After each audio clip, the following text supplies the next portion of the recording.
The Titanic is the most famous naval disaster in history. The Lusitania, lost just off the coast of Ireland in the First World War, was influential in swinging American opinion against the German U-boat campaign. The mighty Hood blew up under fire in the Denmark Straits, engaging the Bismarck.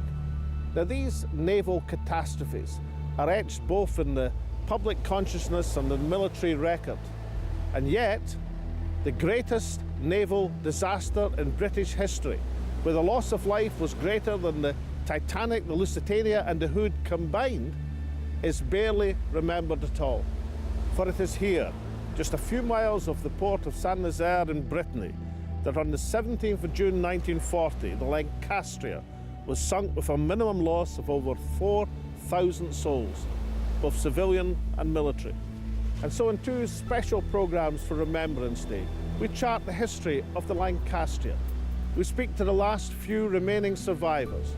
We speak to the relatives of those who perished and those who survived. We speak to the campaigners about their long struggle for remembrance. And we try to answer the question of why the greatest naval disaster in British history has been confined to the hidden vaults of history. You know, they say the sea is cruel, but perhaps not quite as cruel as those who have denied remembrance to so many for 78 long years.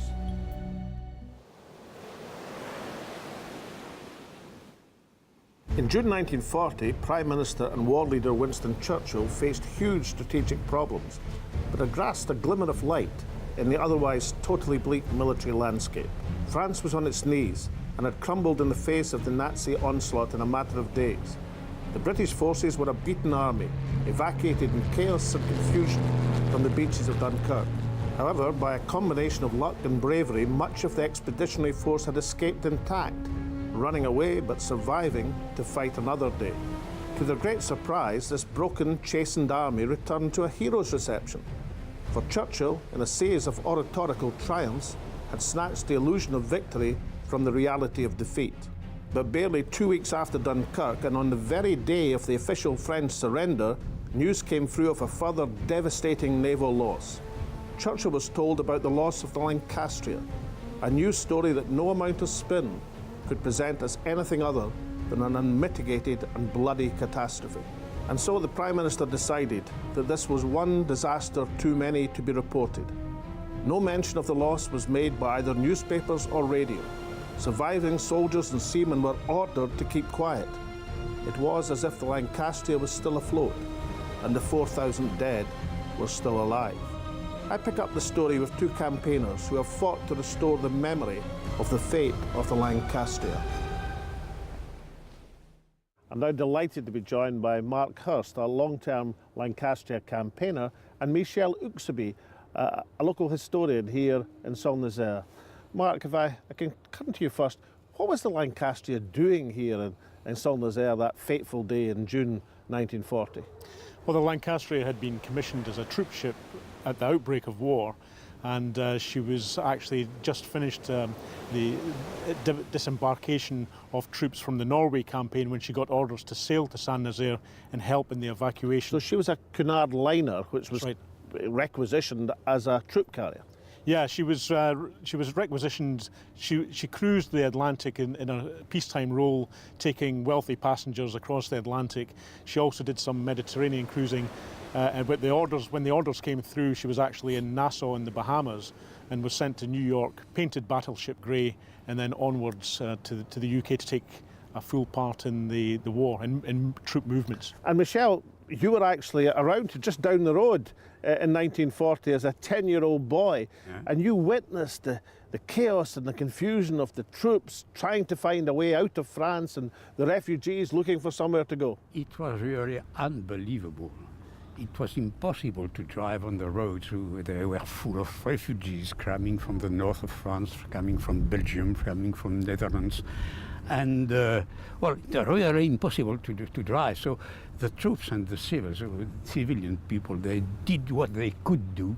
And they had a ship going back to England, and they tried to embark on this ship.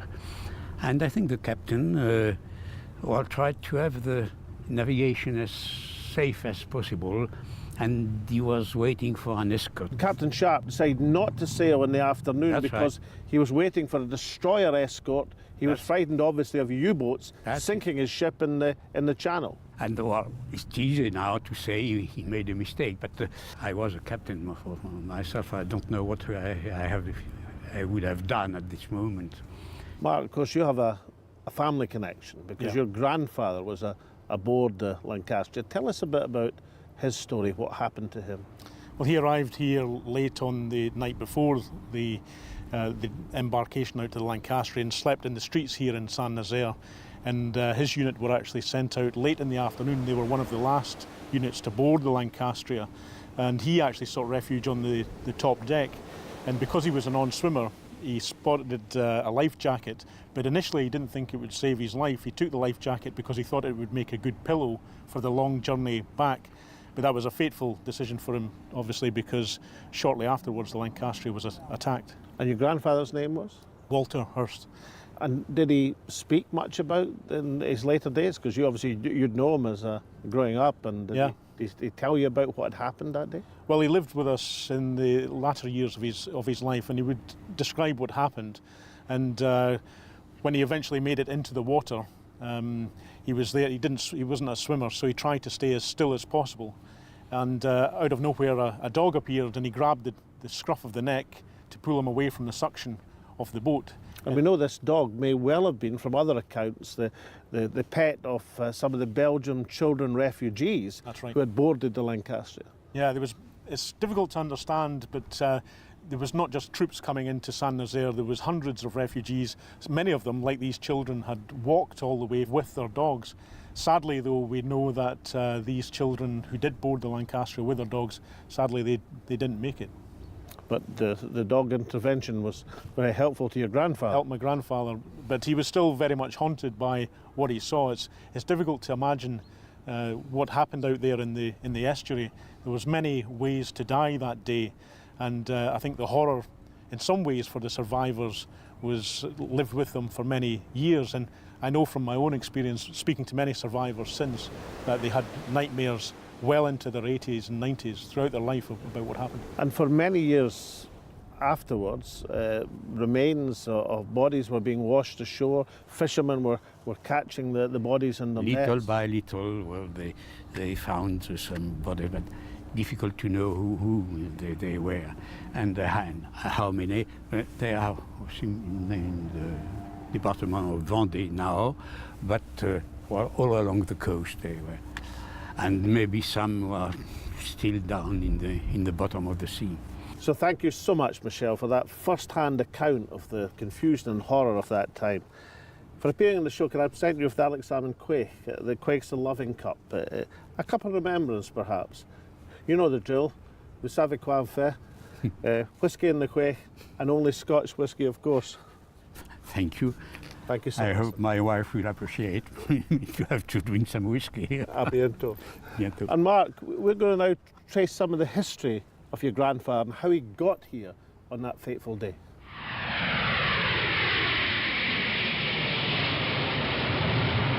This is Nantes Atlantique Airport as is now, but back in 1940, still RAF Bouguenais. But they must have had an indication that things weren't going well. I mean, Dunkirk had been evacuated, Winston Churchill had broadcast that the expeditionary force had been safely transported across the Channel. Did the boys think they'd been left behind? Yeah, well, in fact, on the 14th of June, they were sitting not far from here listening to the BBC World Service when Winston Churchill came on and announced that the British Expeditionary Force had completely and successfully evacuated France. In fact, at that point, there was still 150,000 plus British troops still in France, still trying to evacuate. Along with many civilians, embassy staff, people who'd been on holiday perhaps. Exactly. Mixed in with refugees from Belgium, members of the French forces who perhaps didn't fancy a life under Nazi occupation. So there was a whole gatherings of people who were anxious to get out. And we're about, what, 50 kilometres from Saint-Nazaire here? Yeah. It's important to point out, though, there was real chaos. No one really knew what was going on. I mean, partly due to wartime censorship. But the first indication the company got was when their commanding officer pulled them out on parade and said, prepare for evacuation. And I think that was a real shock, especially for my grandfather, because one of the reasons he had volunteered to come to France was to finish the job that his own father had, as he put it, begun in World War I. So to be now in clearly a full retreat was a shock. So they were on parade on June the 16th, the day before the Lancastria went down.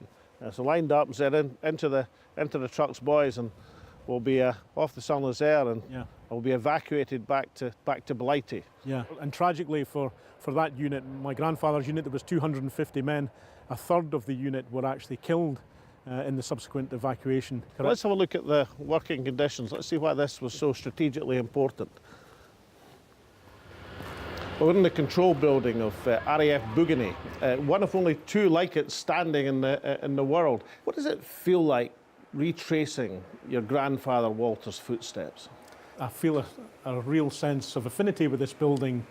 This is not the first time I've been here, but you know, in a very tangible way, this was a building that my grandfather knew. He saw it every day that he was stationed here.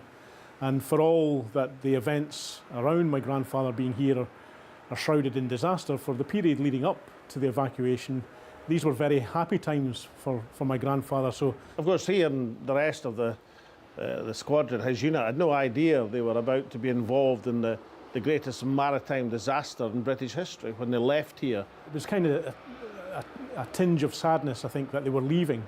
But I think there was an expectation that they would ultimately return.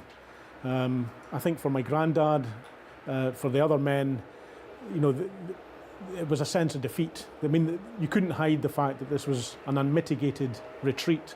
On the morning of June the 17th, 1940, Captain Sharp, in command of the Lancastria, received an order from the Admiralty. It told him to load as many men as possible without regard to the limits laid down by maritime law. By 3 o'clock that afternoon, more than 6,000 people, exhausted soldiers, confused refugees, were crowded onto the ship, more than 3 times its established capacity limit. At that point, Captain Sharp made a fateful decision to stay at anchor and not to make a dash for home. He was understandably frightened that without a destroyer escort, his ship would be easy prey to U-boats in the English Channel.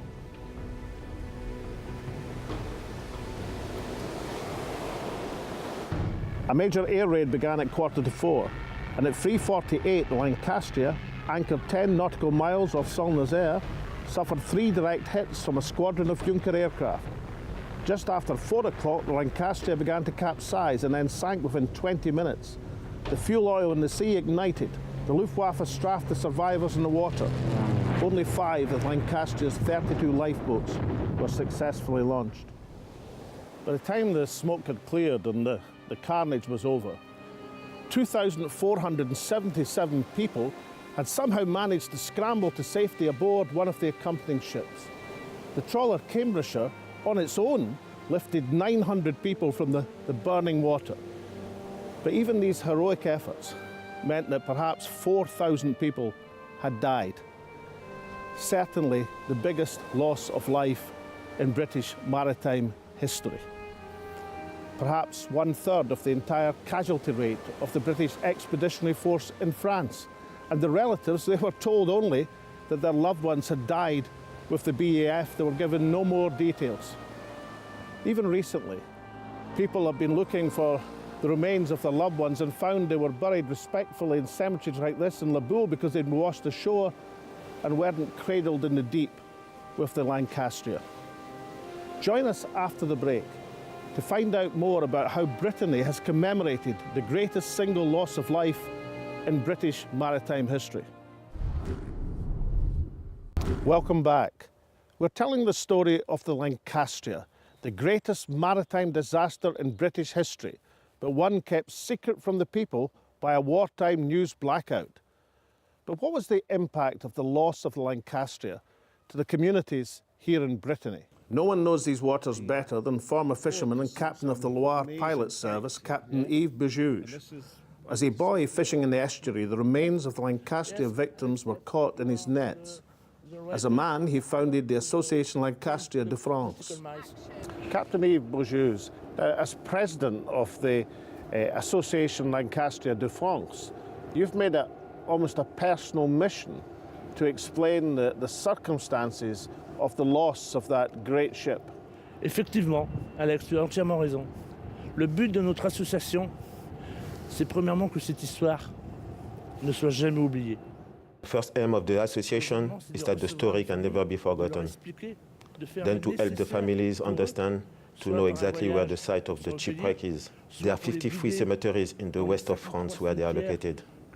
And also to give honor to all the victims and survivors of the Lancastria. Du Lancastria. Et surtout, Alex, c'est pour honorer la mémoire des victimes du Lancastria.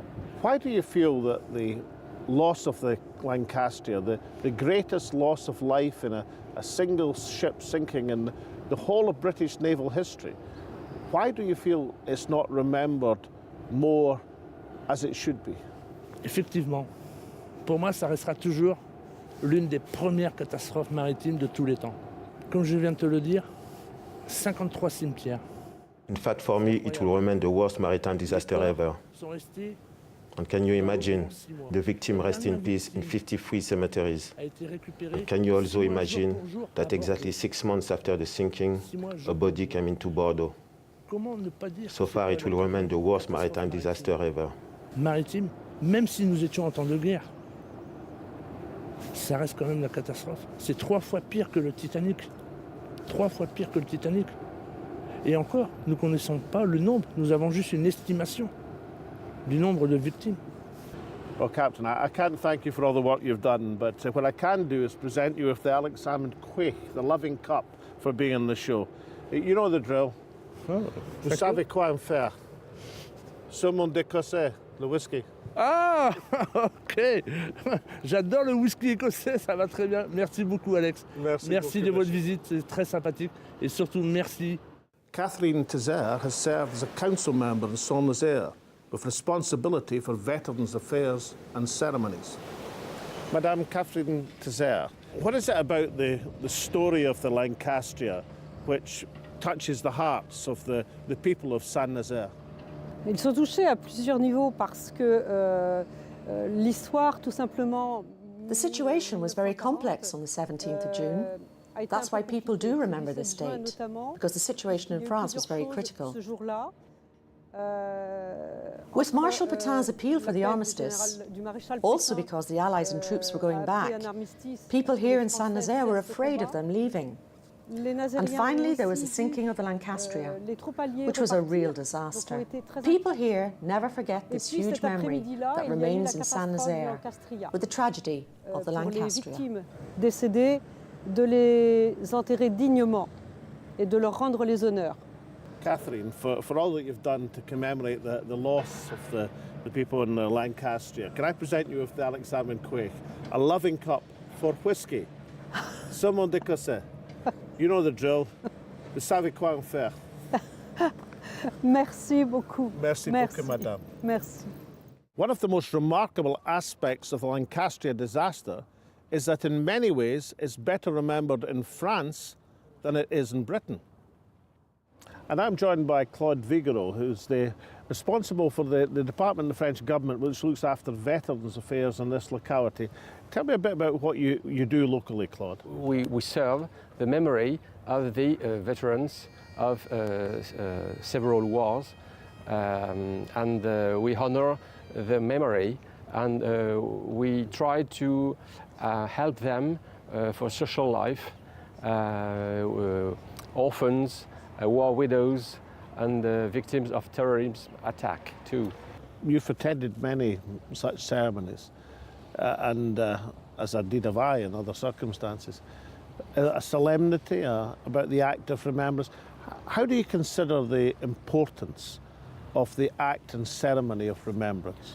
Well, it's so important that today Brexit could cut the fidelity in this memory. Or during 2 world wars, British army and French military were brother in arms. And that is very important. We never mustn't forget this, because these people, they die for us, they die for our liberty today. And I feel deeply concerned as French by the memory of British military who died for us, with us, for freedom with us. I can't guarantee the continuation of remembrance. I can hope for it, certainly. But what I can offer is the quaich, the loving cup, by which remembrance can be properly acknowledged. You know the drill. Vous savez quoi faire. Whiskey in the quaich, and remember properly. Thank you very much. Let me offer you such a booklet that I laid on each grave of British soldier in Vendée. Thank you so much, Claude. Thank you very much. Thank you very much indeed. Christophe, this is the Semaphore Museum. And of course, many ships have been wrecked in this dangerous coastline. Yeah, really, because before the signals were very simple, you know, with this mast just behind us, and the light came later. Mm-hmm. And sometimes with the fog and so on, the ships couldn't see the rocks. Uh-huh. And also there were battles at sea, and there are some wrecks here in the area, and also the Lancastria. Please, after you, sir. Okay, thank you. This remarkable feature of French remembrance of the Lancastria disaster has also been matched in film. I'm speaking to award-winning film director Christophe Francois, someone who's taken a keen interest in the Lancastria over the years. Christophe, tell us where we are at the present moment. We are here in Pointe Saint-Gildas. It's South Loire region, and we are at the closest point to the shipwreck. We are about 5 nautical miles far from the shipwreck of the Lancastria. And this is the old Semaphore station, which has been turned into a very impressive maritime museum, with obviously models of the Lancastria and other of the famous ships which were lost off this coast. Yeah, exactly. We are here in this museum in a room which is dedicated to all the sinkings which happened here in the area. And amongst them we have the model of the Lancastria and some artifacts also, which can show you that it was first a liner. A very luxurious liner, one of the most luxurious of its day in the 1930s. Exactly. The Lancastria has had a first life as a liner and transported many people on cruises. And you made an award-winning documentary which was shown across the planet. Tell me what made you make that film, which was so noted and so celebrated. First, it was shown in France, in our regions. After that, on a national network, and after that, it was shown in 85 countries which can understand French language. And how did you title the film? I titled the film Lancastria, the story of a confidential sinking. Confidential as in secret? Yeah, exactly. It's still difficult to realize today all the victims of this disaster. And I wanted to make something for these unknown victims who died, who perished here in our region.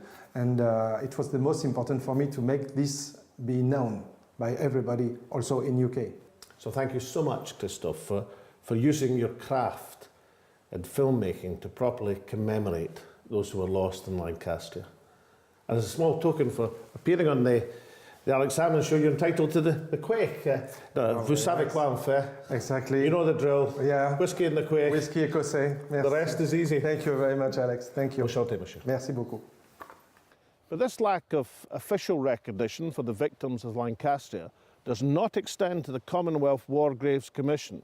Here in Pornic, some 30 kilometres from Saint-Nazaire, Christophe Coupé attends to his duties with loving care.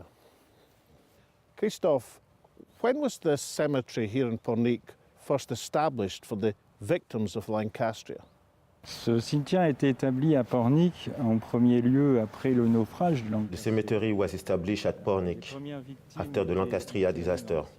The first victims were buried in the civil cemetery, but due to the massive number of victims found on the coast, it was decided to bury them here, to dedicate the place to the British soldiers who died here.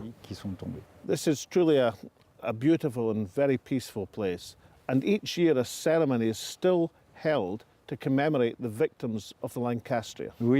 Yes, every year since 1946, all the Lancastria victims are remembered in this place by the locals. The 18th of June 1940 also means the call to resistance for the French from General de Gaulle. à la résistance. I think the victims bird here would find that very suitable. Thank you so much. It is perhaps ironic that this commune of Saint-Nazaire should see both the single greatest naval disaster in British history and the most successful commando raid of the Second World War. Here in Saint-Nazaire, both are remembered with touching sensitivity and dignity. But that's not the case back in Blighty. Rudyard Kipling said to the global empire that they should treat triumph and disaster as twin impostors exactly the same. That message was lost on the British authorities when it came to the sinking, the disastrous loss of the Lancastrier. And that has caused lasting damage. Firstly, because if warfare is merely a story of triumph, even triumph achieved through sacrifice, then in the words of Robert E. Lee, we risk growing e'er fond of it. These triumphs have to be balanced in remembrance by the unmitigated disasters like the loss of Lancastrier. Secondly, because behind the loss of 4,000 souls on the Lancastrier lay thousands of families who were denied the proper opportunity to commemorate and mourn their loved ones. Indeed, it took the newspapers in America during the Second World War to break what was an effective blackout of the disastrous news of the Lancastrier. The Scotsman was the first domestic newspaper to break the effective embargo. Other outlets followed, but by then the wartime news agenda had moved on to other things. And then the British authorities, and this is the strangest thing, embarked on what has been a 78-year process of at best grudging acknowledgement of the extent of the Lancastrier disaster, and at worst what some claim has been a bureaucratic cover-up. However, to every official inaction, there is a people's reaction. And the relatives of those who lost and those who survived in the Lancastrier have embarked throughout that period of a campaign to have the memory of their relatives properly commemorated and not lost from history. So join us next week where we talk to survivors and families about their struggle and why the fate of the Lancastrier should not be forgotten, lest we forget. Nous n'oublions pas.